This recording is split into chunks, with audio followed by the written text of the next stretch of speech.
بات یہ ہے کہ کبھی کبھی آپ کسی کو پوری محبت دیتے ہو، 5 بتائے تھے نا، 5 کے 5 کرتے ہو، لیکن لگتا ہے آپ کے اور اس کے دل کے درمیان اس نے ایک دیوار بنائی ہوئی ہے.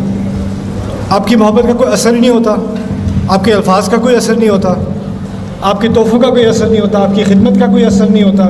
سارا کچھ کر لو، وہ پھر آ کے کہتے ہیں تم نے کیا کیا ہے میرے لیے، تم نے کیا کیا میرے لیے.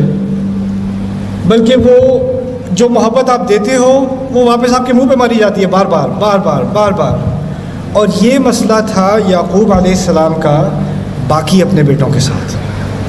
دیکھیں، یہ سوچنے کی کوشش کرو، اگر گھر میں کوئی بات ہو رہی ہو، مشکل بات ہو رہی ہو، جیسے آپ کے فرض کرو 3-4 بہن بھائی ہیں، تو جو آپ کے پیرنٹس ہیں نا، وہ دوسرے بہن بھائیوں کی بری بات آپ سے نہیں کریں گے، ٹھیک ہے نا. اگر گھر میں کوئی کسی کی تنقید ہو رہی ہو، بچہ آ جائے اندر، تو ہم کہتے ہیں چلو بعد میں بات کریں گے، بچے ابھی یہاں پر ہیں. یا بچے سے کہو کہ کہیں اور جاؤ، بڑے بات کر رہے ہیں، کیونکہ کسی کے بارے میں بری بات کہی جا رہی ہے. عجیب چیز یہ ہے کہ یوسف علیہ السلام سے ان کے والد نے یہ کہا کہ تمہارے بھائی تمہارے خلاف بڑی بری اسکیم بنائیں گے، فَيَكِيدُ لَكَ كَيْدًا. پھر شیطان کا بھی ذکر کر دیا. بچے سے کیوں کیا؟ میں پیرنٹ ہوں، میں اپنے بچے سے کبھی ایسی بات نہ کروں کسی اور بچے کے بارے میں. انہوں نے یہ کیسے کر دی؟ یہ اہم سوال ہے اور یہ آپ کے جواب کی طرف جا رہا ہے. دیکھیں، کبھی کبھی فیملی میں ایسی سچویشن ہوتی ہے کہ بچوں کو بھی آگاہ کرنا پڑتا ہے خطرے کا. کیوں ایسا ہے کہ سورہ یوسف میں یعقوب علیہ السلام نے اپنے دوسرے بیٹوں سے بات نہیں کی، بیٹا حسد نہ کیا کرو، یہ چھوڑ دو، دشمنی چھوڑ دو. اور اللہ کے نبی ہیں، ان سے زیادہ اچھی نصیحت کون کرے گا؟ بات اس طرف اشارہ کیا جا رہا ہے کہ شیطان کے وسوسے کے ذریعے کبھی ایسی دیوار بن جاتی ہے نا کہ آپ اس کو اپنے الفاظ سے، اپنی محبت سے، اپنے اخلاق سے توڑ نہیں سکتے. جو بھی کر لو وہ ویسے کے ویسے ہی رہتے ہیں. اور جب ایسا ہو جاتا ہے نا تو اس دیوار کو اللہ اور طریقوں سے توڑتا ہے. جو دیوار محبت سے نہیں ٹوٹتی اس کو اور طریقے سے توڑنا پڑتا ہے. جب کئی سال بعد وہ بھائی یوسف علیہ السلام کے سامنے آئے ہیں تو یوسف علیہ السلام نے انہیں فوراً ایکسپوز نہیں کیا، پتہ ہے میں کون ہوں، ایسا نہیں کیا. بلکہ اس قصے کا ایک عجیب ترین ایپیسوڈ یہ ہے کہ ان کو واپس بھیجا، پھر بلایا، پھر واپس بھیجا، پھر بلایا. ابھی تک جو قصہ چل رہا تھا بہت آسانی سے آپ فالو کر سکتے ہو. جب دوسرے حصے میں پہنچتے ہو تھوڑی کنفیوژن ہو جاتی ہے، یہ ہو کیا رہا ہے، آگے پیچھے آگے پیچھے آگے پیچھے. یہ اصل میں کیا ہو رہا ہے؟ یوسف علیہ السلام ان کی دیوار توڑ رہے ہیں. ان کو توڑنا آسان ہے، انسان کو توڑنا آسان ہوتا ہے، انسان کی دیوار توڑنا مشکل ہوتا ہے. اور یوسف علیہ السلام اگر بدلہ لینا چاہتے تو فوجیوں سے فوراً کہتے ان میں سے ایک ایک کو پکڑو، ایک ایک کو کنویں میں ڈالو، ان کو پتہ تو چلے انہوں نے کیا تھا. لیکن یہ انہوں نے نہیں کیا. اب اس کی میں آپ کو ایک پریکٹیکل مثال دیتا ہوں، قصے سے نہیں، ہماری زندگیوں میں سے. ایک خاتون مجھے ملی جو ان کے والد نے، ان کی والدہ نے ان کے ساتھ بچپن میں بہت زیادہ زیادتیاں کی تھیں. ان کو مارا بھی تھا، ان کو ابیوز بھی کیا تھا، ان کو طرح طرح سے ہیوملیٹ کیا تھا، ٹارچر کیا تھا. بہت ہی زیادہ جانوروں والا سلوک ان لوگوں نے اپنی بیٹی کے ساتھ کیا تھا. یہاں تک کہ جب اس بیٹی کی شادی بھی ہوئی تو وہ اس لیے اس نے جلدی کی شادی میں کہ کسی طرح اپنے ماں باپ سے ان کے گھر سے نکل جاؤں، اس عذاب سے میں بچ جاؤں جو اس کے ماں باپ نے اس پر کیا. کئی سال گزر گئے، اب اس کی عمر زیادہ ہو گئی ہے، وہ بھی خود ماں ہے، اس کے والدین بھی اب بوڑھے ہو چکے ہیں جنہوں نے اس کو بچپن میں ٹارچر کیا تھا. اب وہ جب ماں باپ بوڑھے ہو گئے تو جو باپ جو ہے وہ ہارٹ کا پیشنٹ بن گیا، ماں کو جو ہے وہ ڈائبٹیز ہو گئی، دونوں مریض ہیں، ان کا خیال کرنے والا کوئی نہیں ہے. اب آپ اندازہ کرو کون خیال کرتا ہے ان کا؟ جس بیٹی کو ٹارچر کرتے تھے نا وہ اب ان کا خیال کر رہی ہے. وہ میرے پاس آئی، اس نے مجھے کہا ان کی خدمت کرتے ہوئے میرے دل کے اندر اتنی تکلیف ہوتی ہے، مجھ سے رہا نہیں جاتا. ان لوگوں نے مجھے اتنا ابیوز کیا تھا، اتنا ابیوز کیا تھا، اور اللہ چاہتا ہے میں ان کی خدمت کروں. یہ تو اگر آپ دیکھتے ہوتے کہ یہ میرے ساتھ کیا کرتے ہیں تو آپ کو یہ لگتا کہ یہ لوگ تو انسان بھی نہیں ہیں، شیطان ہیں. میں کیسے ان کی خدمت کروں، کیسے ان کو معاف کروں؟ پھر مجھے لوگ کہتے ہیں معاف کرو معاف کرو، معاف نہیں کرو گے تو اللہ معاف نہیں کرے گا. کہتی میں نہیں کر سکتی معاف. ایک تو اس طرف سے مجھ پر عذاب آیا، اب آخرت میں بھی عذاب آئے گا کہ معاف نہیں کر سکتی. میں نے سوال پوچھا کس نے آپ سے کہا ہے کہ معاف کرنا فرض ہے؟ کہاں سے غلط فہمی ملی ہے آپ کو؟ وَلَمَنِ انتَصَرَ بَعْدَ ظُلْمِهِ فَأُولَٰئِكَ مَا كَانَ عَلَيْهِم مِّن سَبِيلٍ.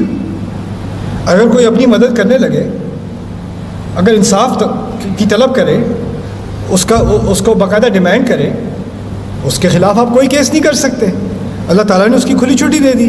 اور پھر بعد میں بھی یہ بھی کہا ہے فمن عفا واصلح فاجرہ علی اللہ، جو معاف کر دے اور ریکنسائل کر لے، اس کا اجر اللہ کے ہاتھ، اس کے اللہ کے ذمہ ہے. لیکن یہ کسی نے کوئی کنڈیشن نہیں ڈالی، لازمی ہے معاف کرنا. یہاں تک کہ یوسف علیہ السلام کے بیٹوں نے ان کو اتنا ٹارچر کیا تھا، آپ کو شاید علم نہ ہو، ان کی بیویاں بھی اپنے سسر کی توہین کیا کرتی تھیں، ان کے پوتے بھی اپنے دادا کی توہین کیا کرتے تھے. لولا ان تفندون میں اس بات کی طرف اشارہ ہے، یعنی صرف بیٹے ہی توہین نہیں کرتے تھے، انا ابانا لفی ضلال مبین انک فی ضلالک القدیم، بلکہ ان کا پورا گھرانہ ایک نبی کو جانتے ہوئے کہ وہ نبی ہیں کئی سالوں ان کی توہین کرتے رہے، وہ ٹارچر سے گزرے ہیں. اور بعد میں جب سارا معاملہ حل ہو گیا تو آتے ہیں ہمارے لیے بھی دعا کر دیں، یا ابت استغفر لنا. یہ کوئی آسان کام ہے؟ یہاں تک کہ نبی کے لیے بھی آسان نہیں ہے. اس نبی نے بھی کہہ دیا، یہ نہیں کہا اجل یا ای یا نعم، کہا سوفا استغفر لکم ربی، کروں گا ذرا بعد میں، ابھی نہیں، ابھی دل تیار نہیں ہے. اب وہ معافی مانگنے آ بھی رہے ہیں لیکن ابھی دل تیار نہیں ہے.